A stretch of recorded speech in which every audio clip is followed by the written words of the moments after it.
Usaping impeachment pa rin ho tayo mga kabombo Star Nation. Makakasama ho natin si Attorney Rodel Taton, ang nagsisilbing Dean ng Graduate School of Law ng San Sebastian College, Recoletos. Magandang araw ho sa inyo and welcome sa Bombo Radio Philippines, sa Bombo Network News. Dean Taton, sir, si Bombo Genesis at Bombo Jai ho ito. Good morning po. Good morning sa ating mga taga-subaybay. No? Thank you so much Very for happy to join the party. Thank you so much for joining us, Dean. Tayo po napapanood at napapakinggan live sa ating 32 stations nationwide. Unahin ko pong itanong ho sa inyo yung ukol ho sa misleading questions. Ano? Usapin ng misleading questions, I should say. Although may paliwanag na ho dati si Attorney Season about ho dun sa context ng nababanggit na Attorney Ferrer na misleading question. Pero without putting any context dito, anong initial na reaction ho ninyo nung marinig ho ninyo yung sagutan ni na Attorney Kapunan at Attorney Ferrer about dito sa misleading questions? Sir. Actually, I was listening properly during that time.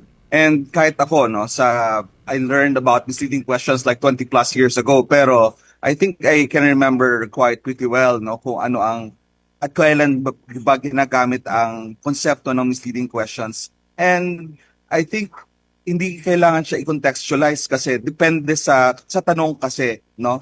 It's the question and how the question was asked and on that moment, and no other context could be provided for the objection. That's why sinasabi natin na the objection must be timely and proper, so as called upon by the circumstances. So if you put up a context in a whole scheme of questioning and all that, I think that would be a different story, because kung kami po ay nag-appear sa korte, pag nagtanong po yung kalaban, dapat mag-object ka kaagad, no? So kasi depende sa tanong. So hindi kailangan ng konteksto. Ngayon, sa classroom setting, sir, paano ho ninyo ito ituturo sa mga estudyante ho ninyo sa College of Law? Lalo ho at televised ho ito. Yes, this is something that we are learning, especially for the students of the law and those who do not understand the rigors of procedure and evidence presentation sa korte, no? Kasi itong subject na ito, pinag-aaralan nito sa subject na evidence, sa rules of court, no? And medyo technical siya, especially that it relates to practice of law. However, I think one lesson here that should be learned is that we should be able to listen properly during the questioning of the other party, and at the same time we are properly responding, no, and the witness is properly tested, no, kung ano ba talaga ang kanyang kinalaman, because remember that the purpose of cross-examination is to test the credibility of the witness, but it doesn't necessarily follow that we have to assume facts which were not proven, or we have to assume facts na hindi pa niya natetestify. And without going into the merits noong impeachment complaints, gusto ko rin pong itanong ho sa inyo yung tungkol sa reklamo ho dati or manifestation ni Attorney Ferrer about sa dapat irespeto ng abogado yung kanyang kapwa-abogado. She was referring doon sa naunang reaction ni Attorney Kapunan na I was about to spank her, sabi niya, which was quote live on television, na ipalabas din po natin sa Bombo Radio Philippines. Well, I understand na mayroong thin line tungkol ho rito, pero saan po natin dapat i-draw yung thin line na yan, sir? Yeah, I think it's basic, no, sa mga abogado that we have to respect each other. Because pag sa korte, we are all officers of the court, no, and I think we have to give utmost respect sa ating mga kalaban, kahit kalaban man sila, no? And because it's a court proceeding, we always have to give the other party that respect that they deserve, no? And under the circumstances. And I think the manifestations are well taken, and I think it should be also reminding all the lawyers appearing before the impeachment court that we are being heard, no, and being watched by the public, no. And I think if the televised hearing is not yet enough, so ano pa ba ang gusto natin, unless we really wanted clout and more clout, no, na we'll be making use of that in the social media, no. But I also cannot prevent, like me, if I have a commentary, sometimes I cannot also prevent myself from from putting that on social media, because I think we all are entitled to our own opinions and interpretation of what's happening. And after all, if others na hindi nga nakapag-aral, hindi nakaintindi, may komentaryo, ano pa kaya ang mga mas may nakakaalam, no? So I think it's also has to be viewed in a balanced part, no? Kasi pero pag ikaw po ay nag-appear sa korte, as much as possible, we really have to limit this kinds of postings, commentaries, and all that out of respect, not only to the court but also to the opposing counsels, because we are all doing our job lang after all. Pero sa court decorum, sir, kasi sa mga hindi ho abogado, medyo mahihirapan ho tayong i-draw yung thin line dito kasi nga may mga abogado talaga na with their experience, intimidating yung dating ho nila. So hanggang saan ho ba dapat yung linya ho dyan kung sakasakali? Kasi I think we have to go back to the basic purpose of impeachment. Here we are looking at the truth-telling, truth-seeking purpose of this and accountability, but also we know that this is involving political drama. But in the ordinary course of things, no, sa korte halimbawa, hindi naman kailangan nating sumigaw and all the theatrics there. I mean, I've been in the business for like more than 20 years also, and I have seen older lawyers, younger lawyers, and kanya-kanyang style po ang presentation, no?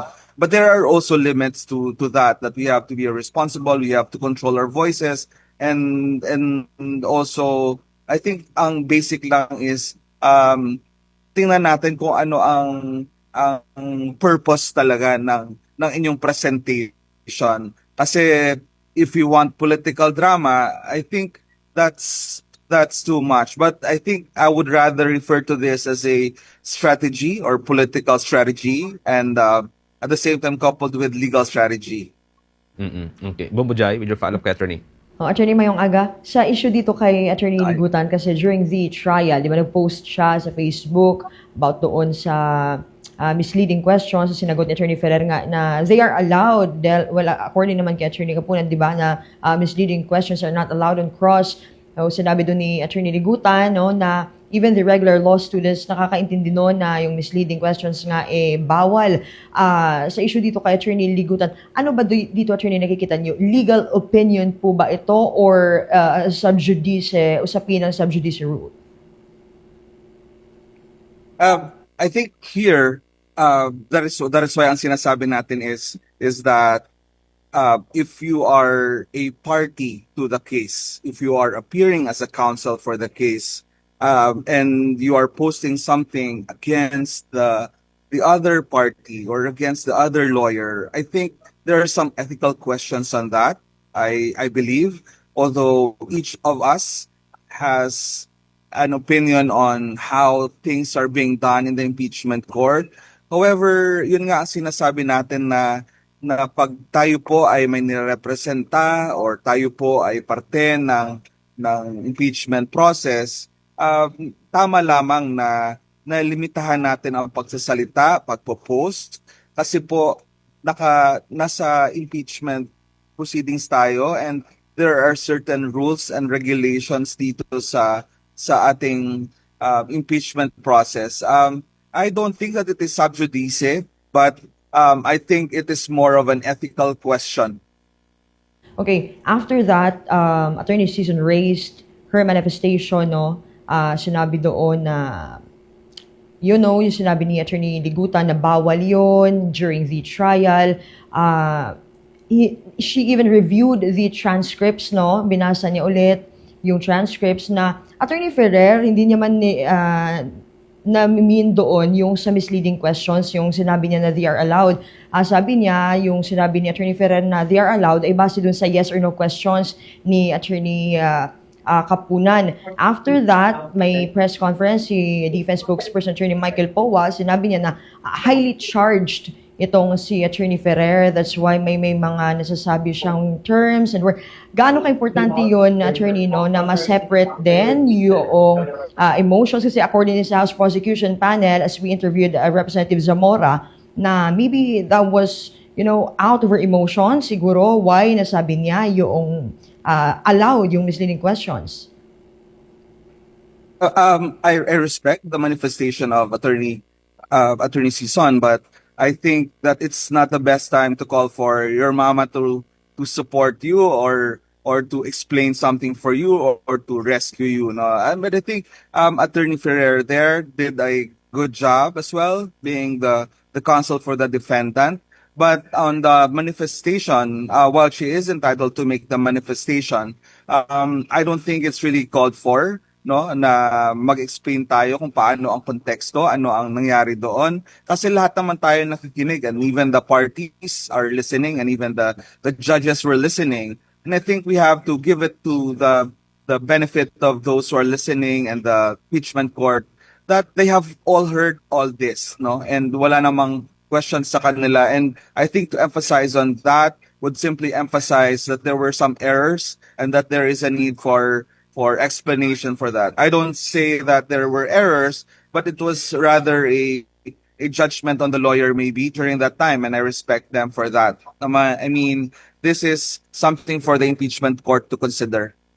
On Monday, may ilalabas daw na ruling si Presiding Officer Francis Chis Escudero kung may rules ng impeachment court attorney na i-discipline ang mga counsels, no? May mechanism din ba para sa mga senator judges na magkaroon, no, ng apparent leaning habang ongoing itong trial, attorney? Yes, I agree that with more reason that the impeachment court judges should be also reminded of this, because remember that at the very first time they were able to take their oath of political neutrality, but apparently there are some senators who are acting as counsels for the either of a proper way to remind some members of the court to do their political drama, political strategy, or whatever political leanings in the regular proceedings of the Senate, but not in the impeachment court. Okay, thank you so much, Attorney Bobo Jen. Anything Okay. Attorney, thank you so much for joining us. I understand na may morning flight ho kayo ngayong umaga. Again, thank you for joining us sa Bombo Radio Philippines. Ingat po kayo, Attorney. Maraming salamat po and mabuhay po kayo, and God bless the Philippines. Magandang umaga. Magandang umaga po, Attorney.